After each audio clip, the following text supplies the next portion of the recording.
เราสบายดีทุกคนมื้อนี้ท่านพ่อนงพามากินนี่ทุกคนมักตองเมย์ไง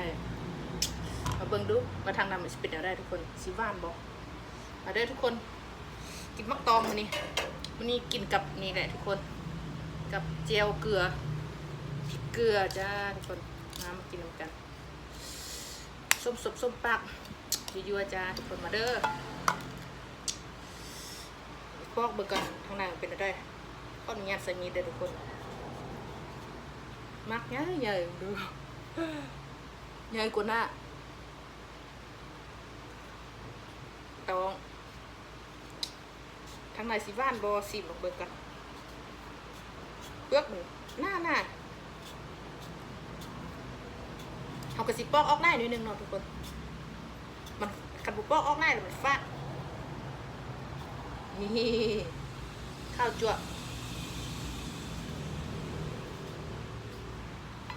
ลองปอกเบอร์ทางไหนมันเป็นอะไรนั่นทุกคน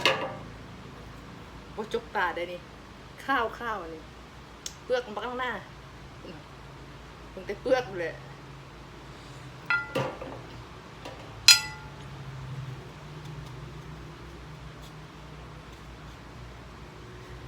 ปอกออกได้นิดนึงทุกคนเพราะซ้ำมันฟาด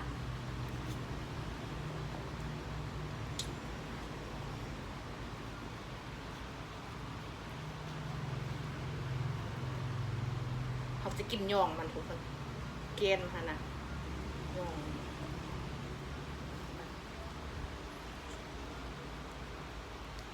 ข้าวจั่วข้างในนี่ข้าวตัวนี้มันยักสุกเราไล่แล้วข้าว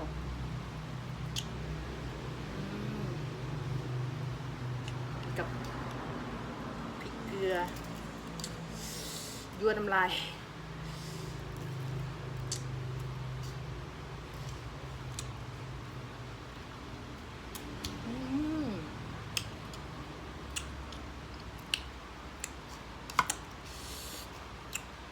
แซ่บ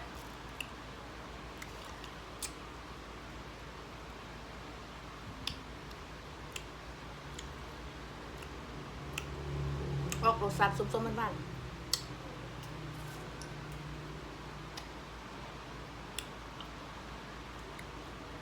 แม่ง่ายเลยมักตองไม่หก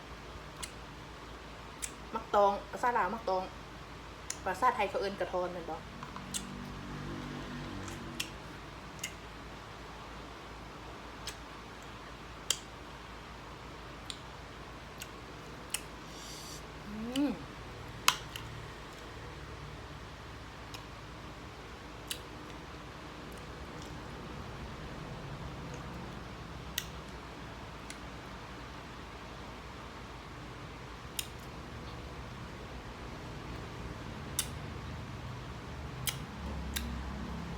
อกส้มๆบ้าน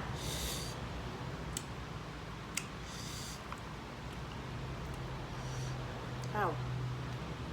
จั่ว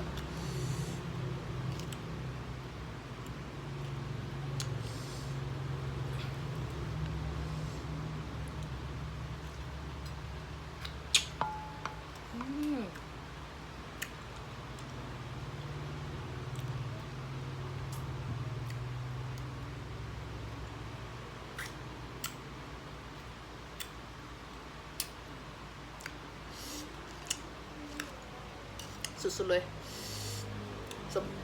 ส้มปาก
องเบิ้งว่าสิกินหมดได้จากหน่วย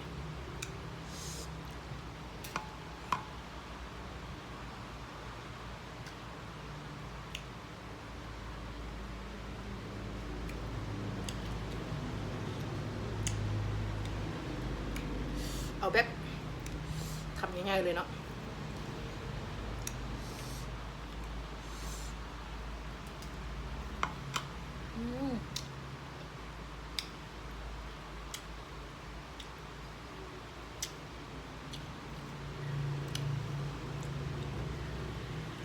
ถ้ากินกับต้นคือสิแซ่บเนาะแต่ปีนขึ้นเลยคือสิสุดยอดเลย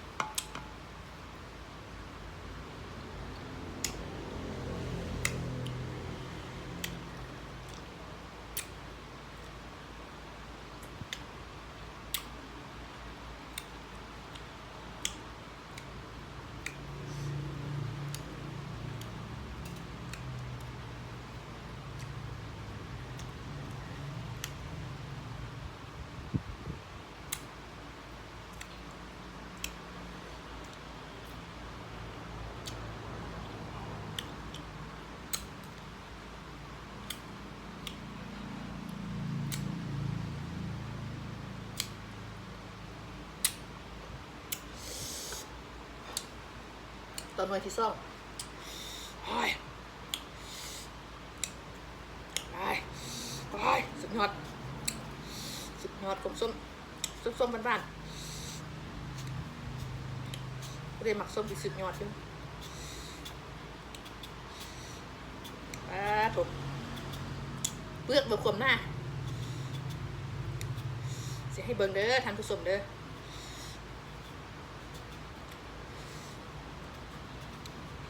ปอกกันกินแบบสดๆอย่างสีเลยเนาะเบิ่งแต่เปลือกท่านผู้ชมเอ้ยเปลือกบานา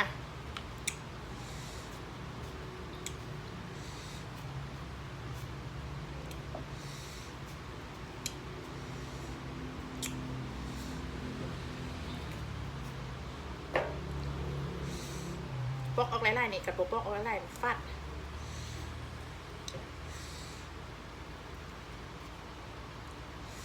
วันนี้เด้อท่านผู้ชมข้าวจั่ว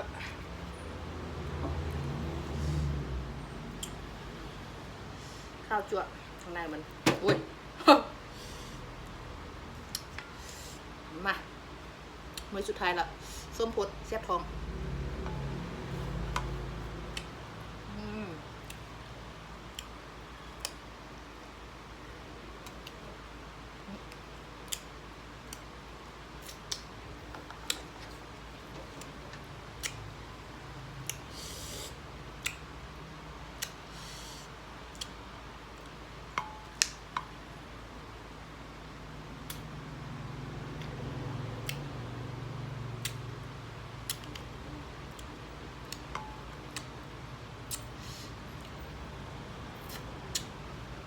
โอเคทุกคน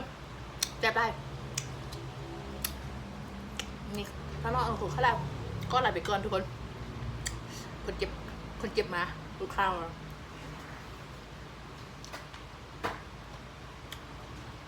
บายรู้อ่ะถ้ามาคลิปนี้ก็ฝากกดไลค์กดแชร์เลยจ้าทุกคนบาย